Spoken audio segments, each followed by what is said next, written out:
കാസർഗോഡ് ബേക്കലിൽ ആംബുലൻസിന്റെ വഴി മുടക്കി കാറിൽ അഭ്യാസ പ്രകടനം. കാസർഗോട്ടെ സ്വകാര്യ ആശുപത്രിയിൽ നിന്ന് കാഞ്ഞങ്ങാട് ജില്ലാ ആശുപത്രിയിലേക്ക് രോഗിയുമായി പോവുകയായിരുന്ന ആംബുലൻസിനാണ് കാർ മാർഗ തടസ്സം സൃഷ്ടിച്ചത്. ദൃശ്യങ്ങളിലേക്ക് ആദ്യം.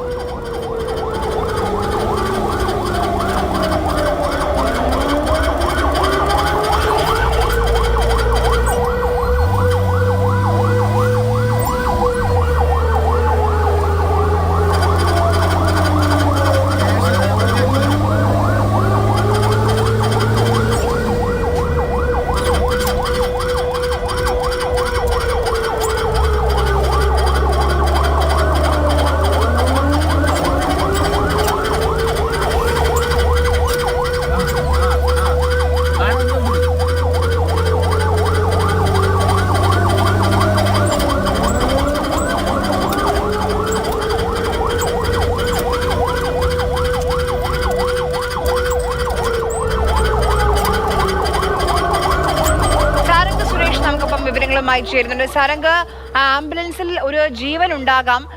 ഇതിപ്പോൾ ഈ കാറിൽ ഉണ്ടായിരുന്ന ആളുകൾ ആരാണ്? എന്തായിരുന്നു അവരുടെ പ്രശ്നം? ആര്യ, കാസർകോട്ടെ സ്വകാര്യ ആശുപത്രിയിൽ നിന്നും കാസർഗോഡ് ജില്ലാ ആശുപത്രിയിലേക്ക് കൊണ്ടുപോകുകയായിരുന്ന അതീവ ഗുരുതരാവസ്ഥയിൽ ഉണ്ടായിരുന്ന രോഗിയുമായി പോയിരുന്ന ആംബുലൻസിന് കുറുകെയാണ് ഇത്തരത്തിലൊരു അഭ്യാസ പ്രകടനം നടത്താൻ വേണ്ടി ഒരു കൂട്ടം യുവാക്കൾ തയ്യാറായിട്ടുള്ളത്. വാഹനം ഇപ്പോൾ ആരുടേതാണ് എന്ന് കണ്ടെത്തിയിട്ടുണ്ട്. KL48 K98 88 എന്ന വാഹനമാണ് ഇത്തരത്തിലൊരു അഭ്യാസ പ്രകടനം നടത്തിയത്. വാഹനം കോഴിക്കോട് കൊടുവള്ളിയുടേതാണ് എന്ന് മോട്ടോർ വെഹിക്കിൾ വിഭാഗം വകുപ്പ് കണ്ടെത്തിയിട്ടുണ്ട്. എന്തായാലും അവർക്കെതിരെ അതീവ ശക്തമായിട്ടുള്ള ഒരു നടപടി തന്നെ ഉണ്ടാവും എന്നുള്ള ഒരു സൂചന കൂടിയാണ് വകുപ്പിന്റെ ഭാഗത്ത് നിന്ന് മനസ്സിലാക്കാൻ സാധിക്കുന്നത്.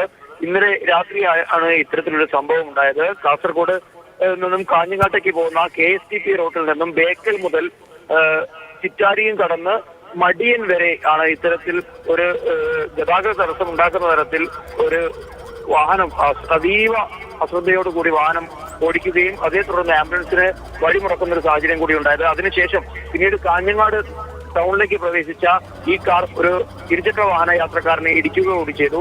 ഇനി വാഹനം ഓടിച്ചാൽ ഏതെങ്കിലും തരത്തിലുള്ള ലഹരി ഉപയോഗിച്ചിരുന്നോ എന്നുള്ള പരിശോധനകളടക്കം നടത്തേണ്ടിയിരിക്കുന്നു. ആര്യ.